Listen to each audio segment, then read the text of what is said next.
In order to get from New York City to the beginning of the Camino Portugues last September on pretty short notice as cheaply as possible, I scored a $200 flight to Paris on a newish airline called French Bee.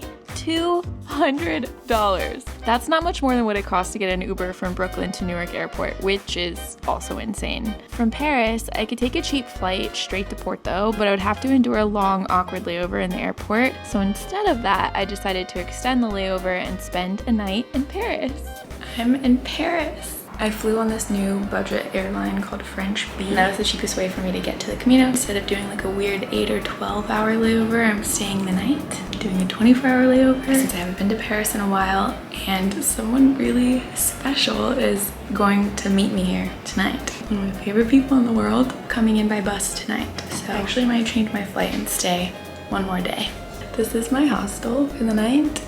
A pretty fancy hostel. Accommodation in Paris is so expensive, so I opted for a hostel since I was about to be in albergues for 2 weeks on the Camino anyway. I booked a bed at the People Paris for 78 euros, which makes this by far the most expensive hostel I've ever stayed at, but it was so worth it. It was a very cute and very safe 20-minute walk to the heart of everything. Notre-Dame, the Latin Quarter, Luxembourg Gardens, all the good stuff. And since I thought I was just going to be there for one night, I wanted to be in the thick of it. My hostel is so cute. It's in such a good neighborhood. It's like walking distance. It's one of my favorite things. I just met all of my hostel mates in my room. There are 6 beds, but I think there's only 4 or 5 of us girls right now. Yeah, so my friend is arriving in a couple hours. It's finally not 96 degrees, so I'm just gonna walk around and see some of my favorite places that I haven't seen in a while because I haven't been to Paris in 5 years. In my early 20s, I had free flying benefits because my dad worked for a major airline. So even though I was broke when I graduated college, I flew to Europe every chance I got and spent a good amount of time in Paris. I couch surfed and did work exchanges to get by. I'm so glad I did these reckless things when I was young and fearless because I genuinely cannot imagine hitchhiking and sleeping on strangers' floors in this day and age. One of my biggest dreams at the time was to become a tumbleweed at Shakespeare & Company and sleep right here. A tumbleweed is the nickname given to an aspiring writer who's offered a free bed amongst the books at Shakespeare & Co. in exchange for a few hours of work in the bookstore. I tried a couple times, but they were always full in the summers, of course. This exchange was started by the founder of Shakespeare & Co., George Whitman. Tumbleweeds drifting in the winds of chance, and I like to think they go out as an island sensitive of the universe. He opened the store in 1951, the height of the beatnik era, and brought in writers off the street, allowing them to sleep amongst the books and hone their craft. I come visit every time I'm in Paris. It's probably my favorite emotional support bookstore of all time. In a world where things are always changing, especially in big cities, it's really nice to have a few small, special places that are just always there and you know are always going to be there.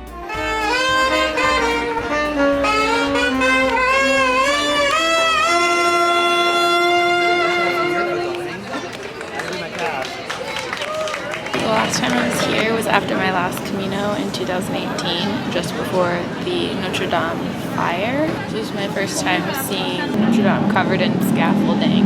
It's a lot. I think I read that it's not going to be done for another year. So yeah, crazy.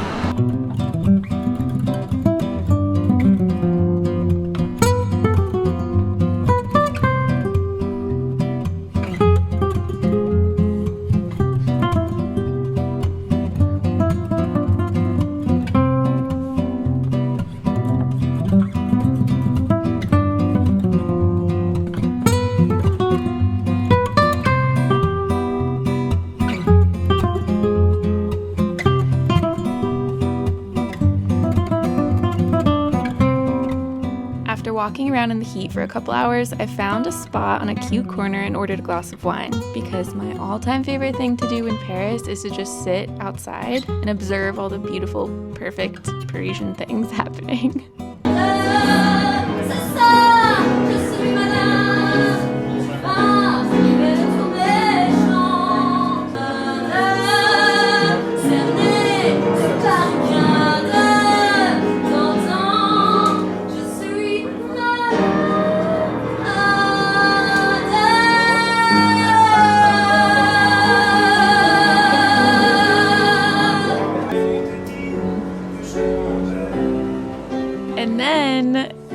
Quentin and his mom arrived. I didn't film it because I didn't want to be weird, but Quentin brought his mom from Belgium to Paris for 2 nights just to hang out with me. I met Quentin on day 2 of my Camino Frances in 2022, and he has been one of my favorite humans ever since. We're gonna be dead soon, I'm sure about that. After a couple glasses of wine together, I walked back to my hostel, pausing to admire all the cute parties along the Seine.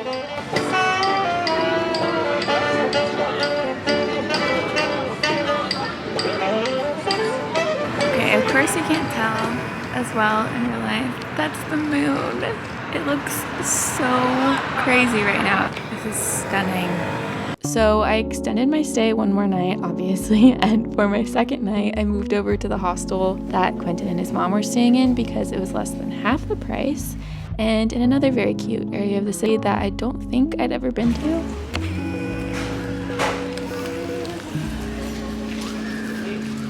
And then we just had the best, cutest day bopping around Paris with his mom.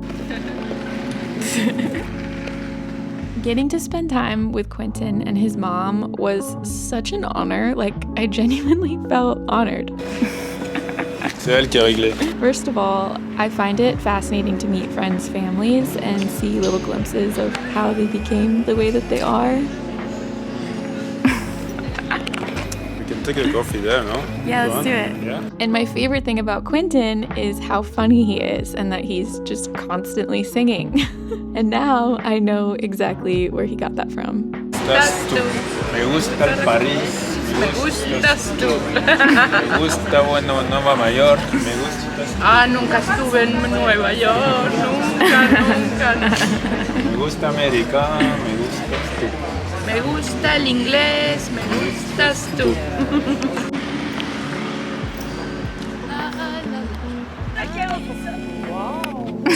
Smell bitter Happy? Try it. Happy. Happy. Happy for the bitter bread. Vertigo? From? Vertigo. From where? I don't know.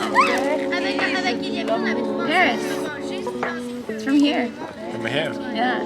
So it's not so good. So good. But it is the first time that I see I'm not fan.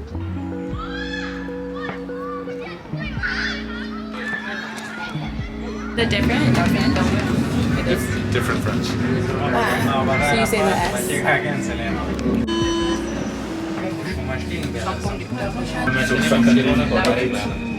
Voilà, certaines villes plus modernes.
Years the Groenland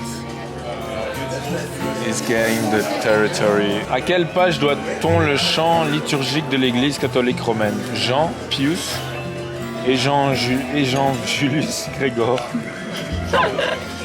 Getting to witness Quentin's adorable close relationship with his mom just before embarking on a big adventure with my mom was such an inspiring and just perfect prelude to our Camino together. So I'm very, very grateful.